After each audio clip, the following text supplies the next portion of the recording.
Keren nih Pak Heru, kerjanya senyap, gak banyak kata-kata, tapi hasil maksimal. Mantap, Jakarta kini di tangan orang yang tepat.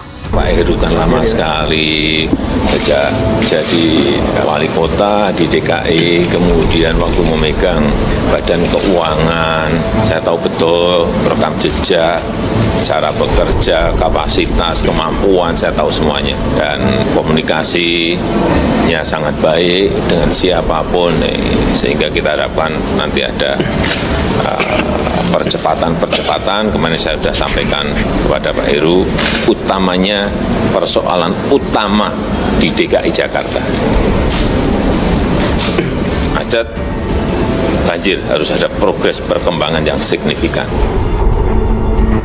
Beberapa waktu yang lalu saya sudah sampaikan arahan Bapak Presiden ada tiga itu udah kerjanya udah luar biasa, jadi harus kerja dan kerja. Pertama adalah saya harus mengecek seluruh pompa-pompa, rumah pompa, waduk berfungsi dengan baik. Tahun ini juga ada anggaran namanya pengurukan saluran. Saya akan juga bersama dengan pejabat terkait melakukan pengecekan. Indonesia sejak dulu kala tetap dipuja-puja bangsa. Padahal baru beberapa hari atau lebih, tepatnya baru 5 hari, menjabat sebagai Gubernur DKI, tapi hasil kerjanya sudah bisa dinikmati oleh warga Jakarta. Saat ini mungkin warga DKI Jakarta sudah bisa bernafas lega, supaya rupun mulai bersih-bersih DKI Jakarta dari orang-orang yang tidak jelas manfaatnya, tidak jelas jeluntrungannya, kerjanya, yang bahkan boleh dibilang menghambur-hamburkan anggaran DKI, yang sejatinya adalah uang rakyat juga. Benar-benar di-kick off oleh Pak Budi, karena kita tahu sendiri biaya operasional serta berapa gaji puluhan TGUPP-nya Anies, yaitu lebih dari 20 miliar rupiah per bulan. Uang rakyat yang sebegitu besar hanya untuk membayar orang-orang yang gak jelas juntrungannya. Tersebut anggaplah 20 miliar kali 12 bulan, dalam 1 tahun dikalikan lagi 5 tahun, yaitu selama Anies menjabat sebagai Gubernur DKI, Anies sudah menghambur-hamburkan uang rakyat untuk membayar TGUPP, yaitu sebesar 1,2 triliun. Di sini sangat jelas mengapresiasi Pak Heru yang lebih memilih memaksimalkan dinas-dinas yang ada daripada membentuk lagi TGUPP dan belum genap 100 jam menjabat sebagai gubernur. Pak Heru langsung menggebrak DKI Jakarta dengan kerja nyata yang benar-benar bisa dinikmati oleh warga Jakarta. Menata kembali ibu kota ke jalan yang benar. Kita bisa baca di berbagai berita ketika baru saja dilantik, Pak Heru sudah membeberkan apa saja yang diamanatkan oleh Presiden Jokowi untuk dikerjakan. Gebrakan pertamanya yang banyak menuai kritikan dari kadrun pekok, yaitu membuka kembali layanan aduan masyarakat Jakarta secara langsung, seperti halnya dulu yang pernah dilakukan di masa-masa Ahok, membersihkan seluruh taman-taman di kota dari sampah-sampah yang berserakan. Sungai-sungai yang penuh sampah saat ini juga terus dibersihkan. Bahkan Pak Heru juga menemui Menteri PUPR, yaitu Pak Basuki, guna membahas revitalisasi serta penanganan banjir Jakarta. Pak Heru pun menyebut strategi pertama adalah mengantisipasi banjir yang disebabkan oleh rob, yaitu dengan membangun waduk dan memperbaiki tanggul-tanggul di sejumlah daerah di Jakarta.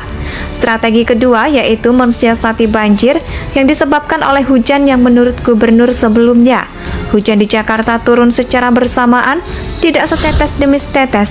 Ini yaitu merevitalisasi dan menguras saluran-saluran air di Jakarta hingga penguatan pompa, dan ini sudah mulai berjalan di banyak lokasi. Strategi ketiga adalah untuk mengatasi banjir kiriman. Pemprov DKI pun langsung bekerja sama dengan Kementerian PUPR, yaitu dalam memaksimalkan waduk Cimahi, Sodetan, dan seterusnya. Di samping itu, Pak Heru juga menemui Erick Thohir dan nampak membahas soal revitalisasi Monas yang sebelumnya sempat dibuat versi yang paling jelek pada masa kepemimpinan Anies Baswedan. Pengecatan serta penataan ulang Monas yang merupakan monumen bersejarah ini saat ini pun tengah dilakukan. Hilangnya ratusan pohon menedu di Monas yang hingga detik ini menjadi misteri ilahi juga akan ditanam kembali. Di sini saya sangat heran, kok bisa ya kadrun itu buta mata buta hati dengan hasil kinerja Anies. Anies bekerja dengan dibantu TGUPP yang berjumlah kurang lebih 50 orang, malah Jakarta jadi anggur anjuran. Kembali ke Pak Heru, di dalam 100 jam pertamanya bekerja, saja kita yang waras sudah bisa menilai antara kualitas Anies Baswedan dengan Pak Heru memang bagai kue tart dan tai sapi. Saya saja sebagai warga Jakarta cukup malu telah membiarkan Jakarta kehilangan momentum berharga, yaitu selama 5 tahun berlalu. Sudahlah cukup Jakarta saja yang hancur, Indonesia jangan.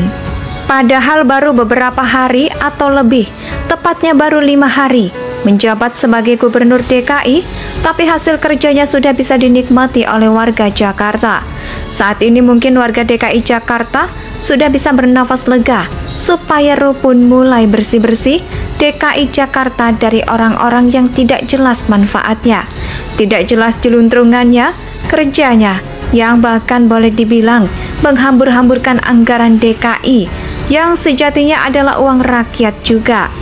Benar-benar di-kick off oleh Pak Budi, karena kita tahu sendiri biaya operasional serta berapa gaji puluhan TGUPP-nya Anies, yaitu lebih dari 20 miliar rupiah per bulan.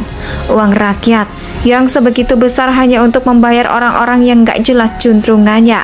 Tersebut anggaplah 20 miliar kali 12 bulan, dalam 1 tahun dikalikan lagi 5 tahun, yaitu selama Anies menjabat sebagai gubernur DKI, Anies sudah menghambur-hamburkan uang rakyat untuk membayar TGUPP, yaitu sebesar 1,2 triliun. Di sini sangat jelas mengapresiasi Pak Heru yang lebih memilih memaksimalkan dinas-dinas yang ada daripada membentuk lagi TGUPP dan belum genap 100 jam menjabat sebagai gubernur. Pak Heru langsung menggebrak DKI Jakarta dengan kerja nyata yang benar-benar bisa dinikmati oleh warga Jakarta. Menata kembali ibu kota ke jalan yang benar. Kita bisa baca di berbagai berita ketika baru saja dilantik, Pak Heru sudah membeberkan apa saja yang diamanatkan oleh Presiden Jokowi untuk dikerjakan.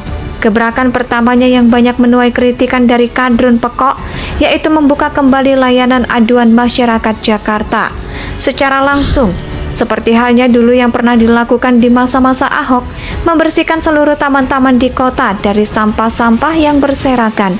Sungai-sungai yang penuh sampah saat ini juga terus dibersihkan. Bahkan Pak Heru juga menemui Menteri PUPR, yaitu Pak Basuki, guna membahas revitalisasi serta penanganan banjir Jakarta.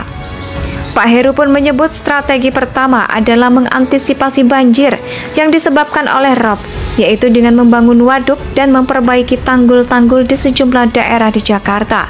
Strategi kedua yaitu mensiasati banjir yang disebabkan oleh hujan yang menurut gubernur sebelumnya, hujan di Jakarta Indonesia tanah air